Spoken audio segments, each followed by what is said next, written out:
Dear student, आज हम पढ़ेंगे यूनिट नंबर 4 जिसका नाम है कॉलम।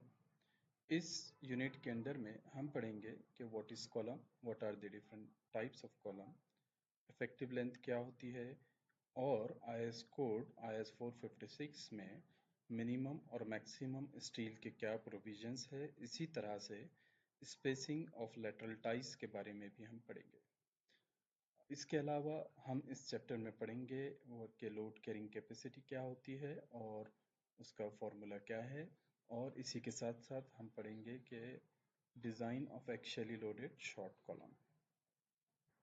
ये जो फिगर आप अभी देख रहे हैं इसमें सबसे पहले तो कोई भी फिटर साइट पर इस तरह से एक पिंजरा खड़ा करता है जिसे कहते हैं स्केलेटन ऑफ आरसीसी कॉलम।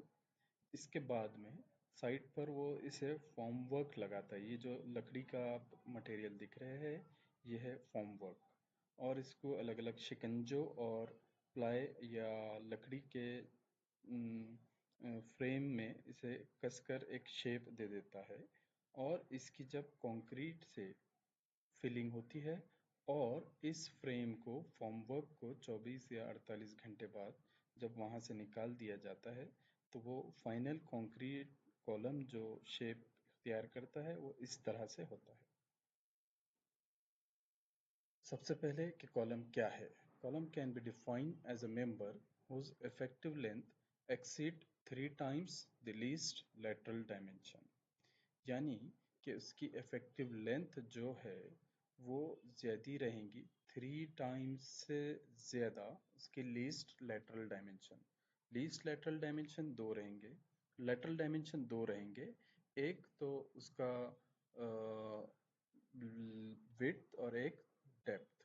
इन दोनों में से जो भी उसका लीस्ट रहेगा वो कहलाएगा लीस्ट लेटरल डायमेंशन। कॉलम का टाइप क्या है? Column is a compression member.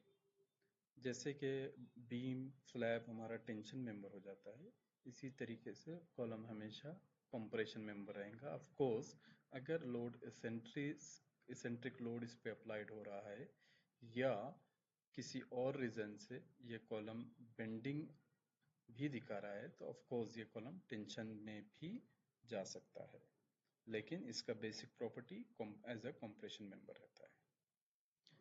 Basic function क्या होता है कॉलम का? कॉलम का बेसिक फंक्शन होता है कि लोड ट्रांसफ़र करे। स्लैब से लोड बीम पे आएगा, बीम से लोड कॉलम पे जाएगा और उस कॉलम से लोड ट्रांसफ़र करना है फाउंडेशन पे। ये कॉलम का बेसिक पर्पस है। What is effective length of column? जैसे कि अभी आपने पढ़ा कि इफेक्टिव लेंथ जिस भी मेंबर का 3 टाइम्स से ज़्यादा हो उसके लीस्ट लेटरल डायमेंशन से, ऐसे मेंबर को हम क्या कहते हैं? कॉलम। तो अब सवाल ये पैदा होता है कि इफेक्टिव लेंथ क्या है? The length between point of contraflexure of A buckled column. एक कॉलम के दो ऐसे पॉइंट जहां पे जीरो बेंडिंग मोमेंट हो।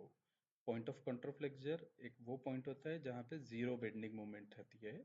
ऐसे कॉलम ऐसी लेंथ को इफेक्टिव लेंथ कहा जाता है। जैसे कि यहाँ पर आपको डिफरेंट चार अलग अलग टाइप्स के कॉलम दिख रहे हैं। एक पिन सपोर्ट है, दूसरे उसमें both support fixed and free and support है, ये फिक्स वाला है, ये फ्री एंड है। बोथ फिक्स्ड एंड सपोर्ट है और fixed and pinned and fixed support. ये आईएस टेबल में भी आपको एक चार्ट दिया हुआ है जिसमें कि डिफरेंट टाइप्स ऑफ कॉलम है कि दोनों एंड उसके फिक्स है, दोनों एंड फ्री है, दोनों एक एंड फ्री है, एक एंड सब फिक्स्ड है, और इसी तरह से। तो उसमें उसकी थ्योरेटिकल वैल्यू क्या होती है इफेक्टिव लेंथ की, और उसी तरह से उसका रिकमेंडेड वैल्यू क्या होता है इफेक्टिव लेंथ का, ये दिया हुआ है। आईएस कोड में भी इस चीज़ को क्लियरली मेंशन किया गया है। जैसे कि अभी हमने बताया कि कॉलम का काम है कि इस पर जो भी लोड आ रहा है वो फुटिंग में ट्रांसफर करना है। जैसे इस फिगर में आप देख रहे हैं ये वन वे स्लैब है। वन वे स्लैब होने की वजह से में इस स्लैब का लोड ये बीम और इस वाले बीम पे जाएगा।